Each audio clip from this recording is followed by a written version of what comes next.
hamba Allah di Makassar. Assalamualaikum warahmatullahi wabarakatuh. Buya, mau bertanya Buya. Seandainya ada istri yang selingkuh dan hamil, akan tetapi si ibu tidak tahu anak itu anak siapa, anak suami ataukah anak selingkuhannya.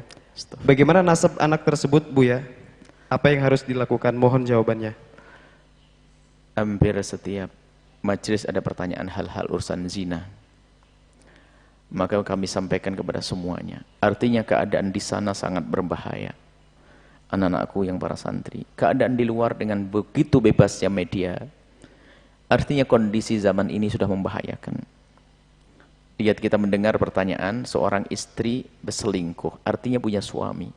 Lalu dia berkata bingung ini anak siapa, artinya suaminya juga memberi kebutuhan pribadinya.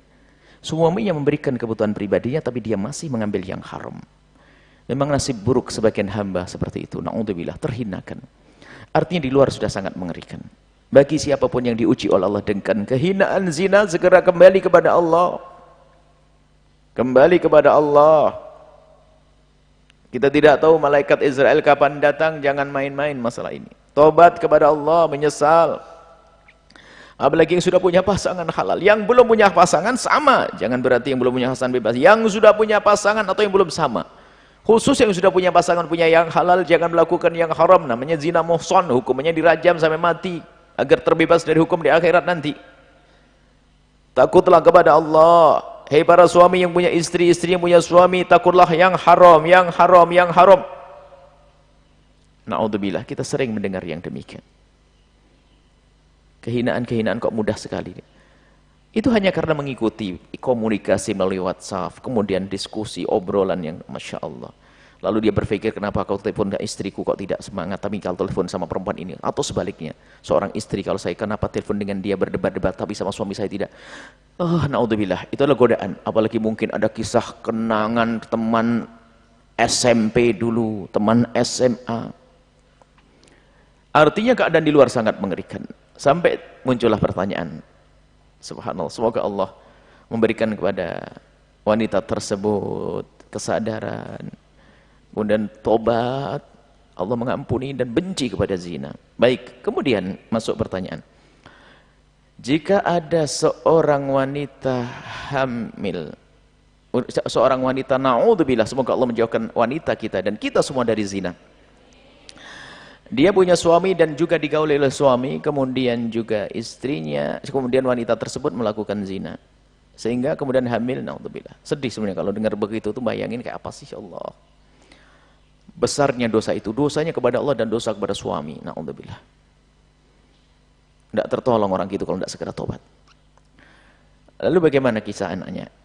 Ketahuilah bahwa anak yang terlahir dari wanita yang punya suami, maka nasabnya akan kepada suaminya.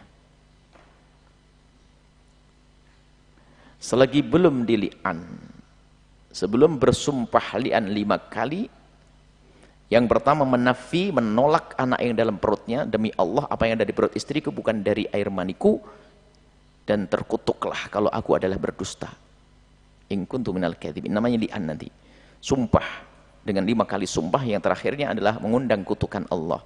Setelah itu dihukumi oleh hakim bahwasanya terpisahkan antara suami istri. Jadi seorang suami yang belum meli'an istrinya, meli'an itu bersumpah menafikan, menolak anak, maka anak akan sambung nasab kepadanya. Karena apa? Istrinya di bawah naungannya. Baik. Kemudian makanya bagi sang istri tersebut, semoga Allah memberikan tobat, ya, diam saja tobat kepada Allah, anaknya Anda, anak itu adalah nasabnya kepada suami Anda, selesai. Dan jangan cerita kepada siapapun. Tutup aib itu. Nggak usah cerita kepada suami, biar sudah, tutup, tobat, menyesal, menangis. Karena masih ada hubungan nikah. Suami. Nah, adapun nanti ilmunya bagi seorang suami, kapan seorang suami boleh meli'an istri? Seorang suami boleh menyumpah, menafikan anak adalah jika yakin bahwa yang di perut istrinya bukan dari air maninya.